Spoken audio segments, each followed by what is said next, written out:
Depuis plusieurs semaines, un procès hors norme se déroule discrètement dans un tribunal fédéral de New York, loin des projecteurs habituels du show business, mais au cœur d'un scandale qui secoue l'industrie musicale comme rarement auparavant. Sur le banc des accusés, Sean Combs, plus connu sous le nom de Diddy, autrefois incarnation du succès, icône de la culture hip-hop, milliardaire charismatique à la tête d'un empire. Aujourd'hui, c'est un homme traqué par la justice fédérale. Ce que le grand public croyait savoir de lui s'effondre.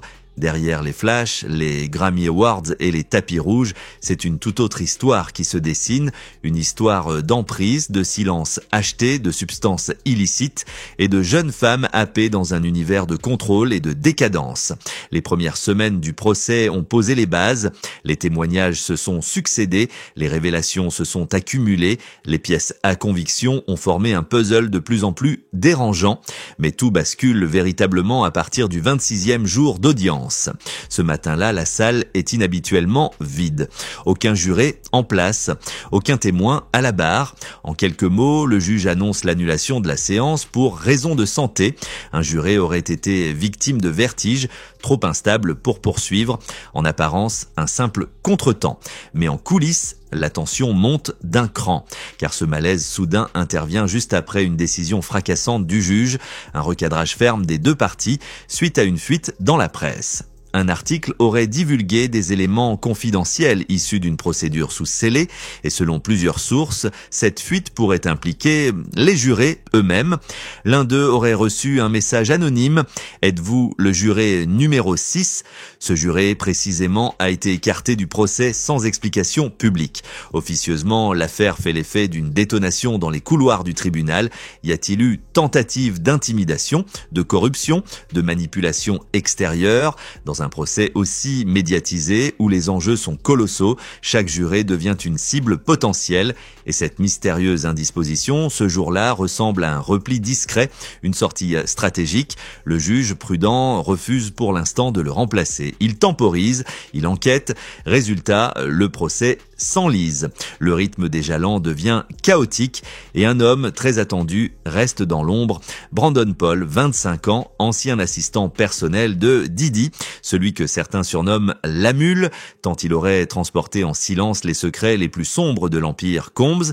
Ce jour-là, il devait témoigner. Ce jour-là, il devait parler, mais son apparition est repoussée une fois de plus. Comme pour entretenir le mystère, une nouvelle annonce vient tomber dans l'hémicycle comme un couperet. Diddy ne témoignera pas. Pas cette semaine, pas plus tard, pas du tout. C'est un tournant silencieux mais capital, car dans l'arène judiciaire, se taire, c'est parfois crier très fort. Diddy, autrefois si visible, si souriant, si confiant, choisit désormais l'effacement.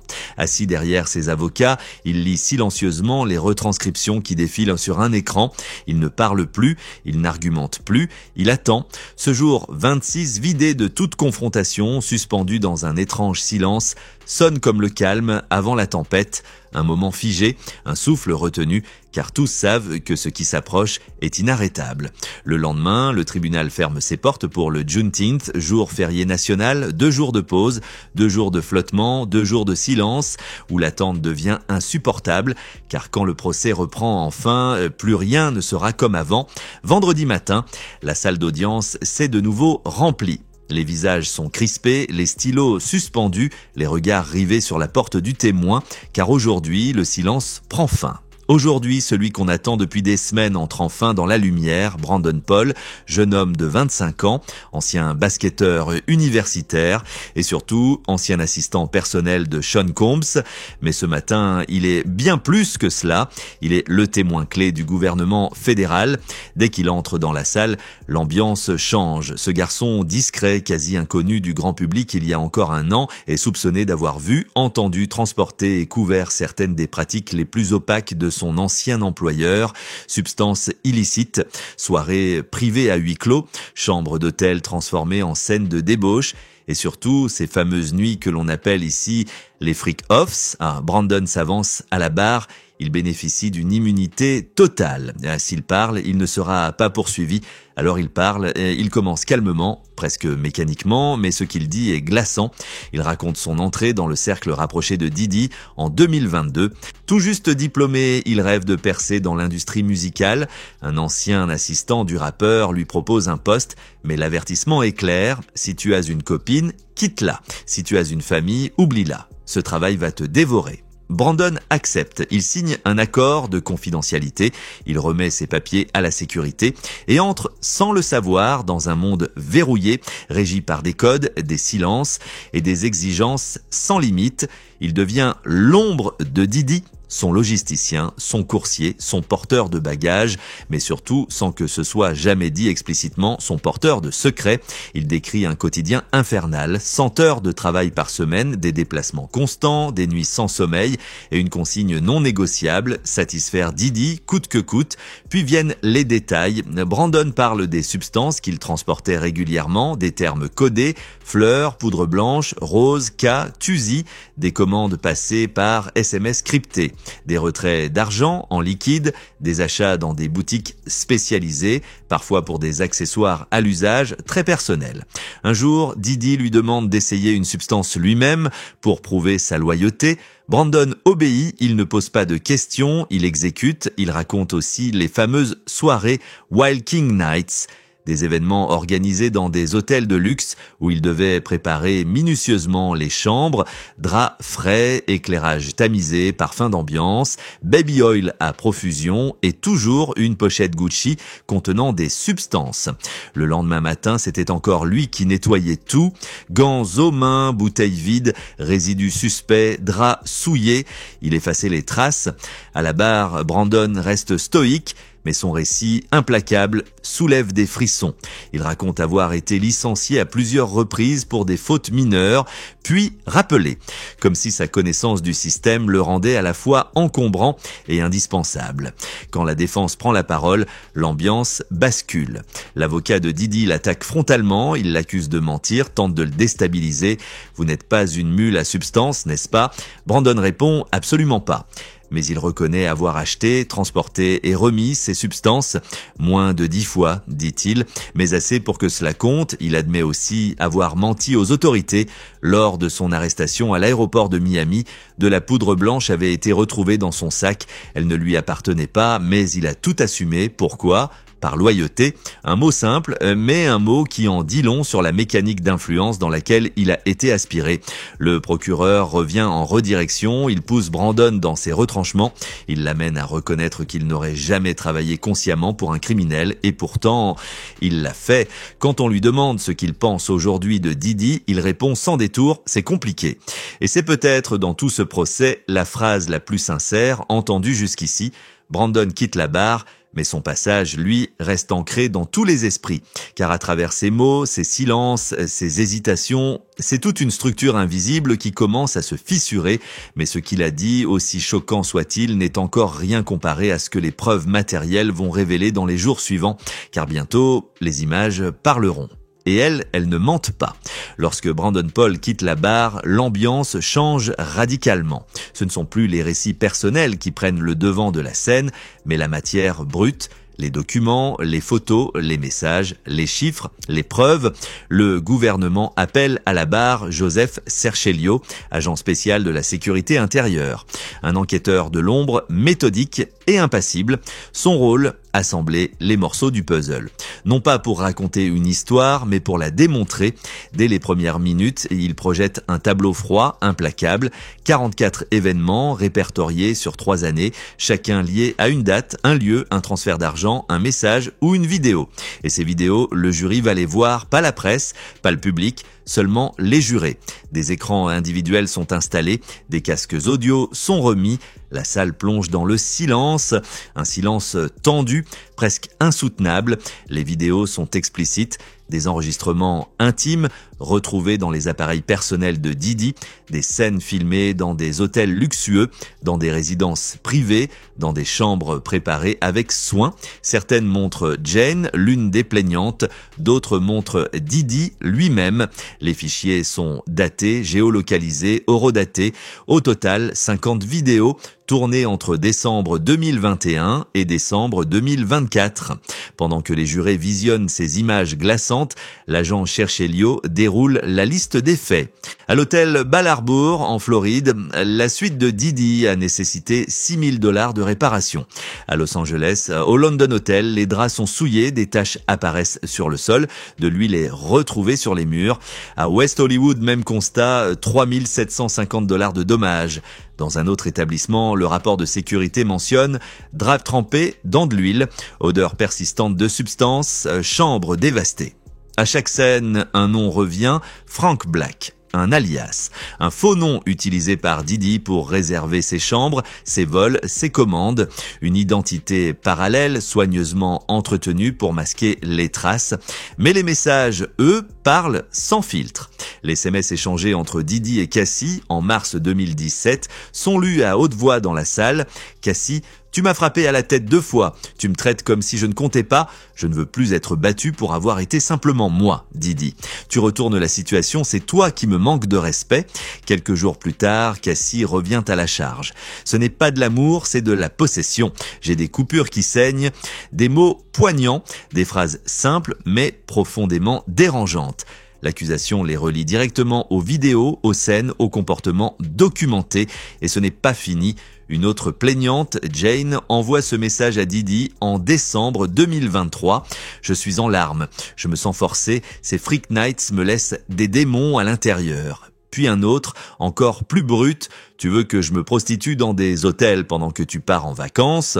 Je ne suis même plus excitée. Je suis brisé. Ces déclarations sont croisées avec des relevés bancaires, des virements, des dépenses, des retraits en espèces, des virements discrets, un paiement de $1 100 à Cowboys for Angels, une agence spécialisée, des notes internes mentionnant $5 000 personnel Londres. L'ancien chef de la sécurité, Fahim Muhammad, tenait lui aussi des registres. Tout y est consigné, les remboursements, les enveloppes, les alias, les dépenses en espèces, tout sauf les visages. Les visages restent dans l'ombre et pourtant ce faisceau d'éléments raconte une même histoire, une histoire de système, de logistique, de méthode. Ces soirées n'étaient pas des accidents, elles étaient planifiées, financées, exécutées avec rigueur. Alors que les preuves défilent, une question se fait de plus en plus insistante. Où est la défense? Pourquoi personne ne monte à la barre pour contester ces faits? Pourquoi aucun contre-témoignage? Pourquoi ce silence absolu alors que les accusations s'accumulent sans frein? La réponse arrive et elle va faire l'effet d'une bombe. Alors que les preuves s'enchaînent comme des coups de massue, un fait étonnant émerge. Un vide, un choix, celui de la défense de Sean Combs, de ne rien faire, aucun témoin, aucune déclaration, pas même Didi lui-même à la barre. Et pourtant, au début du procès, ses avocats avaient promis 2 semaines pleines de témoignages, puis le chiffre a diminué, 5 jours, puis 2, puis rien. Ce retrait soudain, cette stratégie de l'ombre, a pris tout le monde de court. Officiellement, la ligne est simple, le gouvernement n'a pas prouvé sa thèse, à nous de nous taire. Le silence est notre réponse. Mais en coulisses, même les analystes chevronnés s'interrogent. Est-ce un coup de poker stratégique ou un aveu d'échec silencieux? Les hypothèses se multiplient. La plus évidente, faire témoigner Didi aurait été un risque monumental. Chaque mot prononcé, chaque hésitation, chaque omission aurait pu être retourné contre lui, et pas seulement dans ce procès. Car 60 plaintes civiles attendent dans l'ombre. Une déclaration mal maîtrisée et c'est un raz-de-marée juridique qui s'ouvre. Mais ce n'est pas tout. Certains observateurs relèvent des absences troublantes. Où sont Keka, sa chef de cabinet, Robin Greenhill, son bras droit logistique, ou encore Christina Coram, directrice de Combs Enterprise. Ces femmes sont citées dans des échanges d'emails, présentes dans des relevés mentionnés dans les témoignages, et pourtant aucune n'a été appelée à la barre. Pourquoi? Peut-être parce qu'en les contraignant à témoigner, la défense aurait dû révéler ce qu'elle cherche à éviter. Peut-être aussi parce que ces femmes pourraient être perçues comme des complices dans un procès où aucun co-conspirateur n'a été officiellement inculpé, un fait qui ne passe pas inaperçu. Un procès pour entreprise criminelle avec un seul accusé, sans co-accusé, sans complice nommé, c'est inédit. Et pourtant, les éléments sont là. Les vidéos, les messages, les virements, les NDA signés sur papier à en tête Bad Boy, les alias, les chambres d'hôtel saccagées et surtout un modèle récurrent, une organisation, une intention. Alors, au lieu de combattre frontalement, la défense choisit une autre voie, le retrait stratégique. Elle parie sur le doute, elle ne construit pas une version alternative, elle cherche à grignoter celle de l'accusation, fil après fil, jusqu'à ce que le tissu se délite. Elle mise tout sur l'émotion, sur la saturation mentale des jurés, sur l'idée que face à tant d'horreurs, un seul doute suffit, car dans un procès fédéral, un seul juré peut faire basculer l'issue. Un seul qui doute, un seul qui ne veut pas condamner, et tout s'effondre. Mais ce pari est risqué, car plus les jours passent, plus les preuves deviennent cohérentes, nombreuses, croisées, et dans ce contexte, le silence ne protège plus.